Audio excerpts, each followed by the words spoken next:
Shapoorji पालुंजी group. दोस्तों शायद ही आपने इस ग्रुप का नाम कभी सुना होगा। एक ऐसी इंडियन कंपनी जो कि दुनिया की सबसे पुरानी कंस्ट्रक्शन कंपनी में से एक है। L&T एंड टाटा प्रोजेक्ट ने भी दोस्तों इन्हीं से इंस्पिरेशन लेकर काम किया है। देश के इंफ्रास्ट्रक्चर और इकोनॉमी को खड़ा करने में दोस्तों इनका बहुत बड़ा हाथ है। देश के ज्यादातर हेरिटेज बिल्डिंग्स जैसे कि Bombay stock exchange, Mumbai central station, RBI headquarters, Mumbai का ताज होटल और Oberoi hotel, Breach Candy and Lilavati hospital, Mumbai के टॉलेस्ट बिल्डिंग में से एक द इंपीरियल, ऐसे कई सारे प्रोजेक्ट दोस्तों इस ग्रुप के एग्जाम्पल्स हैं। और ऐसा नहीं है दोस्तों कि ये ग्रुप सिर्फ पास्ट में अच्छा काम करती थी। अभी हाल ही में दोस्तों रोहतांग का अटल टनल, दुनिया की सबसे ज्यादा ऊंचाई पर बनी रेल ब्रिज, चेनाब, राजपथ का रीडेवलपमेंट प्रोजेक्ट, कर्तव्य पथ और G20 समिट के लिए दोस्तों भारत का प्रोजेक्ट भी कंप्लीट किया है। और हाँ दोस्तों, इनकी इज्जत मात्र भारत में नहीं बल्कि विदेशों में भी है। ओमान के सुल्तान दोस्तों इनके बनाए हुए पैलेस में रहा करते हैं और अबू धाबी का BAPS हिंदू टेम्पल भी सापुरजी पालुंजी ग्रुप ने बनाया है। दोस्तों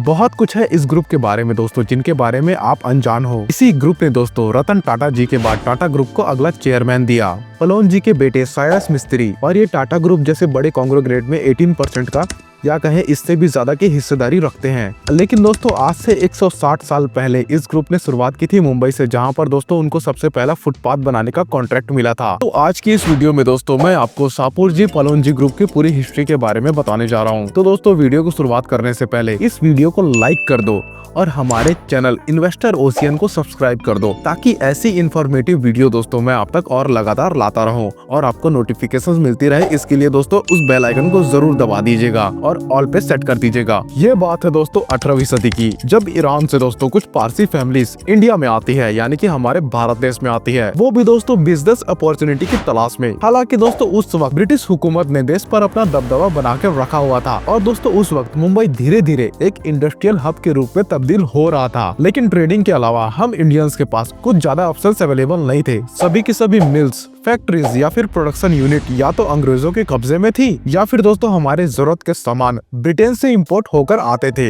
यहाँ तक कि दोस्तों टाटा और बिरला जैसे बड़े बिजनेस घराने भी कॉटन और अफीम की ट्रेडिंग से दोस्तों आगे नहीं बढ़ पा रहे थे। लेकिन दोस्तों ऐसे माहौल में एक यंग पारसी पालुंजी मिस्त्री ने भीड़ से अलग हटकर कंस्ट्रक्शन के काम में हाथ आजमाने की कोशिश की। हालांकि दोस्तों उस समय भी इंफ्रास्ट्रक्चर सेक्टर में काम की कोई कमी नहीं थी, लेकिन दोस्तों एक भारतीय के लिए इस सेक्टर में अपनी जगह बना पाना बहुत ही नामुमकिन सी चीज थी। साथ ही पालुंजी के पास ना तो कोई ज्यादा पैसे थे और ना ही दोस्तों अंग्रेजों के बीच उनकी अच्छी पकड़ थी।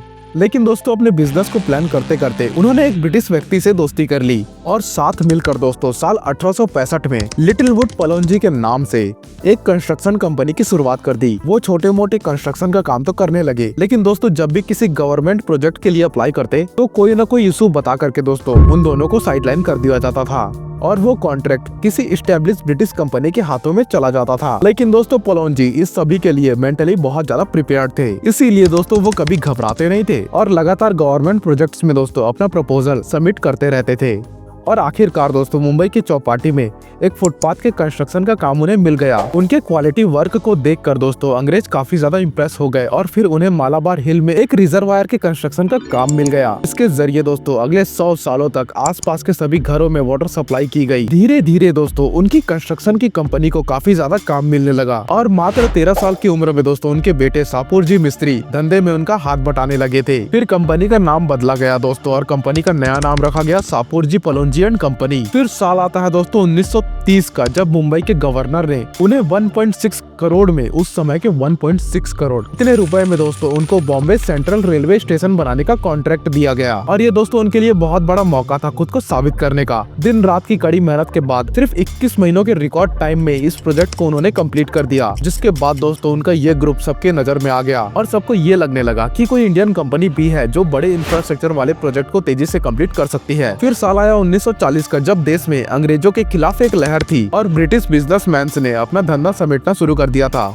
उसी वक्त दोस्तों एक ब्रिटिश फाइनेंस फर्म F.E. डिंसॉ, इस कंपनी के ऊपर उनकी नजर पड़ गई दोस्तों, जो कि बड़े बिजनेस ग्रुप्स के लिए लोन अरेंज किया करती थी। इसने साल 1924 में दोस्तों टाटा स्टील और ACC लिमिटेड के लिए भी फंड अरेंज किया था। सापुरजी ने दोस्तों उस पर्टिकुलर कंपनी के बारे में पता कर लिया, उनसे डील की और कंपनी को दोस्तों एक्वायर कर लिया। और इसके पीछे की वजह दोस्तों आप जानते हैं क्या थी? वजह ये थी दोस्तों कि उस पर्टिकुलर कंपनी के पास टाटा सन्स का 12.5% का स्टेक हुआ करता था और इस पर्टिकुलर चीज को दोस्तों SPG ग्रुप की की हिस्ट्री का सबसे बड़ा इवेंट मान सकते हैं दोस्तों हम। फिर साल आता है दोस्तों 1947, जब देश आजाद हुआ और दोस्तों जब कंपनी की कमान सापुर जी के हाथ से उनके बेटे पालोन जी के हाथ में आती है। अब दोस्तों यहाँ पर एक कंफ्यूजन है, जरा इस फैमिली ट्री को देखिए आप। पालोन जी मिस्त्री ने 1865 में बिजनेस की शुरुआत की, फिर उनके बेटे सापुर जी का आगमन होता है, फिर उस कंपनी का नाम हो जाता है सापुर जी पलोनजी कंपनी। लेकिन सापुर जी ने अपने कंपनी का नाम पिताजी के रेस्पेक्ट में पलोनजी मिस्त्री रख दिया, जिनके हाथ में कंपनी की बागडोर 1947 में आई। और ये सिलसिला दोस्तों यहीं पर रुका नहीं,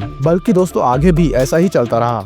एक इंटरेस्टिंग बात दोस्तों मैं आपको और बताना चाहता हूँ, एसपीजी ग्रुप का इंटरेस्ट दोस्तों बॉलीवुड में भी रहा है। साल 1960 में रिलीज हुई दोस्तों मुगले आजम, इस पर्टिकुलर मूवी में दोस्तों इस कंपनी ने 1.5 करोड़ का इन्वेस्टमेंट किया था, जो कि दोस्तों उस समय की सबसे महंगी फिल्म हुआ करती थी। आजादी के बाद दोस्तों एसपीजी की मार्केट वैल्यू काफी ज्यादा बढ़ गई थी। पलोनजी मिस्त्री जेआरडी टाटा के दोस्तों बहुत ज्यादा करीब हो गए और टाटा सन्स के डिसीजन में दोस्तों उनका प्रभाव साफ दिखने लगा था और इंडिया में एसपीजी के पोटेंशियल पर किसी को शक नहीं था। और इसके बाद दोस्तों काफी बड़े बड़े कंस्ट्रक्शन के प्रोजेक्ट एसपीजी को मिलने लगे और टाटा के दोस्तों वो सबसे भरोसेमंद पार्टनर बन गए। यहाँ तक कि दोस्तों टाटा का सबसे ड्रीम प्रोजेक्ट जमशेदपुर का प्लांट और पुणे में दोस्तों टाटा मोटर्स की फैक्ट्री की शुरुआत एसपीजी ग्रुप के बिना दोस्तों पॉसिबल था ही नहीं। पलोन जी को दोस्तों ये एहसास हो चुका था कि अब समय आ गया है कि देश के बाहर भी अपने बिजनेस को एक्सपांड करना जरूरी है और इसकी शुरुआत भी दोस्तों बहुत ही ज्यादा धमाकेदार तरीके से की थी। दरअसल दोस्तों साल 1970 में उन्हें पहला इंटरनेशनल प्रोजेक्ट मिला, वो भी दोस्तों ओमान के सुल्तान का पैलेस बनाने का। और इसके सक्सेसफुल कंप्लीटेशन के बाद दोस्तों एसपीजी तमाम इंटरनेशनल प्रोजेक्ट पर काम करनी शुरू हो गई दोस्तों। और एसपीजी ग्रुप ने दोस्तों अपने तमाम इंटरनेशनल प्रोजेक्ट पर काम करना शुरू कर दिया था और अपने बिजनेस को दोस्तों मात्र कंस्ट्रक्शन के अलावा real estate, water management, energy, shipping and logistic, IT and data centres और मैन्युफैक्चरिंग जैसे सेक्टर्स में भी डाइवर्सिफाई करना शुरू कर दिया। साल 1999 आते आते दोस्तों एसपीजी ने टाटा सन्स में अपने स्टेक को 18% से भी ज्यादा कर लिया दोस्तों। और दोस्तों कुछ ऐसी कंपनीज का एक्विजिशन किया जिनकी वैल्यूएशन में दोस्तों और इजाफा हुआ था। साल 1992 में दोस्तों एसपीजी ने यूरेका फोर्ब्स में कंट्रोलिंग स्टेक्स हासिल कर लिए दोस्तों, जिसके होम अप्लायंसेस और एक्वागार्ड प्यूरिफायर को तो आप सब जानते ही होंगे। फिर साल आता है दोस्तों 2000 का, जब एसपीजी ने दोस्तों एफकॉन्स इंफ्रा को एक्वायर कर लिया, जिसने दोस्तों अभी हाल ही में अटल टनल और चेनाब ब्रिज को बनाया है। इसके अलावा दोस्तों लखनऊ आगरा एक्सप्रेसवे और कोलकाता चेन्नई लखनऊ मेट्रो रेल जैसे चैलेंजिंग प्रोजेक्ट को भी कंप्लीट किया है। पलोन जी के दोनों बेटे दोस्तों सापुर जी और साइरस मिस्त्री एसपीजी के बिजनेस में पूरी तरीके से इन्वॉल्व हो चुके थे। सब कुछ दोस्तों उस समय बहुत अच्छा चल रहा था और मिस्त्री फैमिली अब टाटा के साथ सिर्फ एक बिजनेस पार्टनर नहीं था, बल्कि दोनों के दोनों परिवार दोस्तों एक रिश्ते में बंध चुके थे। दरअसल दोस्तों साल 1986 में साइरस मिस्त्री की सिस्टर अल्लू मिस्त्री की शादी रतन सर के सौतेले भाई नोवल टाटा से हो गई, जो कि दोस्तों आज टाटा ट्रस्ट के नए चेयरमैन बनाए गए हैं। साल था दोस्तों 2012 का, जब रतन सर अपना उत्तराधिकारी के तलाश में थे और दोस्तों काफी सारी मीटिंग्स और डिस्कशन के बाद साइरस मिस्त्री के नाम पर मोहर लगाया गया। लेकिन दोस्तों टाटा की कमान संभालने से पहले एसपीजी की पूरी जिम्मेदारी उन्होंने अपने भाई सापुर मिस्त्री को दे दी। लेकिन दोस्तों उसके ठीक बाद का दौर एसपीजी के लिए ठीक नहीं रहा, यानी कि दोस्तों उनके लिए बुरे दिनों की शुरुआत हो गई थी। और दोस्तों जैसा कि आप जानते हैं कि टाटा ग्रुप सिर्फ प्रॉफिट के लिए बिजनेस नहीं करता, लेकिन दोस्तों साइरस मिस्त्री का काम करने का तरीका प्रॉफिट ओरिएंटेड था, जो कि दोस्तों टाटा के कोर वैल्यूज के बिल्कुल खिलाफ हुआ करता था। फिर क्या था दोस्तों, पूरा का पूरा बोर्ड साइरस मिस्त्री के खिलाफ खड़ा हो गया और मजबूरन रतन सर को साल 2016 में उन्हें चेयरमैन के पद से हटाना पड़ गया, यानी कि दोस्तों उनको चेयरमैन के पद से हटा दिया गया। साइरस मिस्त्री ने दोस्तों टाटा ग्रुप के खिलाफ कोर्ट में केस भी कर दिया, लेकिन दोस्तों फैसला उनके फेवर में नहीं आता, यानी कि उनके खिलाफ में आ जाता है। इसीलिए दोस्तों वे अपने सापुर जी पलोन जी ग्रुप को फिर से ज्वाइन कर लिए। उसी साल दोस्तों 2016 में एसपीजी ग्रुप ने solar energy, electrical and power system और दोस्तों डेटा सेंटर के फील्ड में अपनी पहुंच को मजबूत बनाने के लिए दोस्तों स्टर्लिंग एंड विल्सन में एक सिग्निफिकेंट स्टेक एक्वायर कर लिया, जो कि दोस्तों एक रेप्यूटेड कंपनी है और दुनिया के 25 कंट्रीज में दोस्तों अवेलेबल है। लेकिन दोस्तों अपने बिजनेस को इतने सारे सेक्टर्स में डाइवर्सिफाई करने की वजह से उनको दोस्तों end of the day fund की शॉर्टेज होने लगी थी दोस्तों। और दोस्तों बहुत बड़ा गहरा झटका लगा कोविड-19 के वक्त, जब दोस्तों उनके सारे के सारे इंफ्रा प्रोजेक्ट होल्ड हो गए और 2020 में दोस्तों कर्ज का आंकड़ा 45,000 करोड़ के आसपास पहुंच गया। अब दोस्तों आप सोच रहे होंगे कि जिस कंपनी के पास टाटा सन्स का 18% से भी ज्यादा का स्टेक अवेलेबल है, उसके लिए ये रकम तो मामूली सी बात होगी ना। लेकिन प्रॉब्लम यहाँ पर ये है कि कुछ लीगल चैलेंजेस की वजह से वो अपना स्टेक सेल नहीं कर सकते थे।